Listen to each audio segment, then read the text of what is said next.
So, I don't not want Diamond Pearl remakes, but they're not what I want most.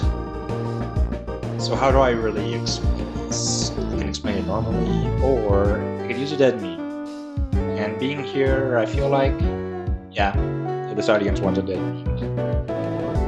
I feel like there would be so much more potential in a Platinum remake, just based on many factors that we're going to discuss.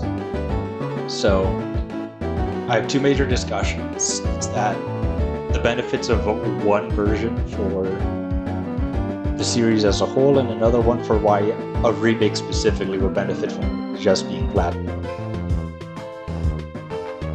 And so one version for the series in general.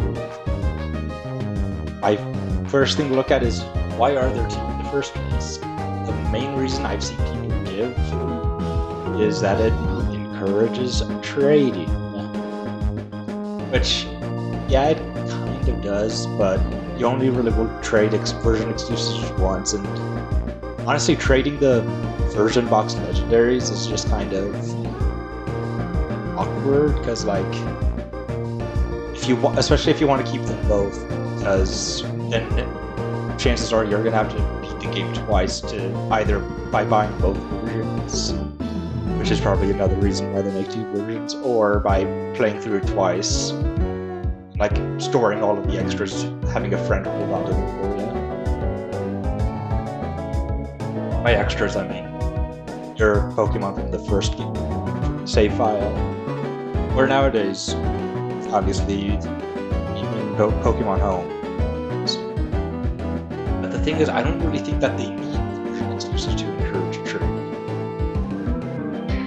And starts off near the very beginning of the game. Starters, you can only choose one, and there's not really ever a chance to get any others.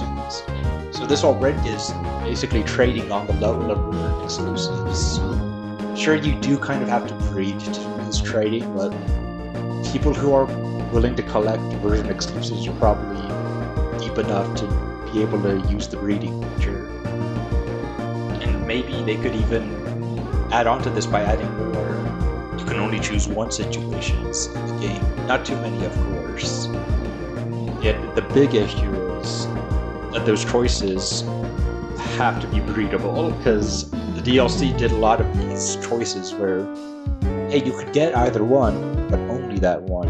And it just kind of wasn't that fun or interesting, honestly. It's just kind of made you go on, make another profile, and have to play through everything again, which isn't ideal, honestly. So, another reason is that people will also trade because hidden abilities can be a little weird to get, even with the new patch item. That item's a bit of a grind to get, so it's probably easier to just ask your friends, hey, do any of you have a Libero Cinderace? Someone probably does, and they'll just get you an egg, and then you can work from there. And surprise trades demonstrate beautifully how we don't even need any of that for people who want to do trading, because in the base game, if you couldn't tell by this image, people were trading a lot of Dreepy, at least before the DLC. I don't know if they still are, because part of it is that Dreepy is a little weird to try to find. It's mainly a random encounter, and during specific weather, and it's a lot easier to surprise trade. That's how I got mine, because it was pretty quick. A lot of people were hatching. So rarity will also encourage people to trade, especially if they can breed. We have to be able to breed. So, what other reasons? Money. I said people buy two. That's true. And yeah, they know people double dip. Pikachu knows if Pikachu wants the money. I don't want to know what Pikachu will do to me. If Pikachu gets less money, Pikachu hurts the people. takes away Pikachu's money. Send help. Tradition? Tradition. Perhaps.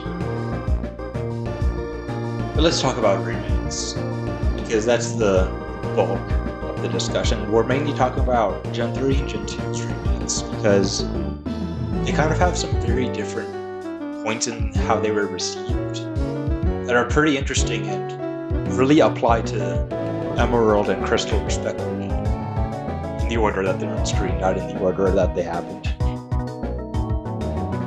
So let's talk about how they made Heart Gold and Soul Silver. Well, they took the Gen 4 engine and Pokemon Crystal, and then they combined those. They took those and they added nice little spices, you know, nice little quality of life. They really put in some work polishing it, making it that much better. And then they just kind of defused it, you know. And it's not like the worst generation to defuse. I mean, you can get Lugia and Heart Gold and Soul Silver, and same thing with the original Gold and Silver. They weren't that exclusive, which was really nice, and that could also be an option in the future. Make the opposite legendary a post-game thing. And yeah, people really received it well. There was basically 2 Pokemon Crystals, and if the Gen 4 remakes would be like that, just 2 Platinums. I mean, I'd be willing to accept that too, but if they come out of the gate saying Diamond and Pearl, I'm gonna be thinking more about that it's gonna be on the spectrum towards Boras, Omega Ruby and Alpha Sapphire. So here, they took Ruby and Sapphire, and then the Gen 6 engine, and just gave them just switching together. And next, they took a little bit off the top. Maybe they cut a little bit too much in some areas, and they don't really have a haircutting license, but they did it. And from there, they came up with some new features to throw on their new story. They picked up a whole mansion from Kalos and just took all of it, and they just glued it all on. And it's all pretty cool stuff, except for the mansion that they took from Kalos Park. But you know, and also they built a mall, so now it's Smallville. I guess essentially the difference is that Omega Ruby and Alpha Sapphire feel more like they have the attitude of giving and taking in terms of everything. Like, they gave us Zinnia, which is pretty great, and they also nope, you're not supposed to see. They took away Scott though. And I know he wasn't part of Ruby and Sapphire, but it feels weird to take stuff away from past upgraded versions of those games.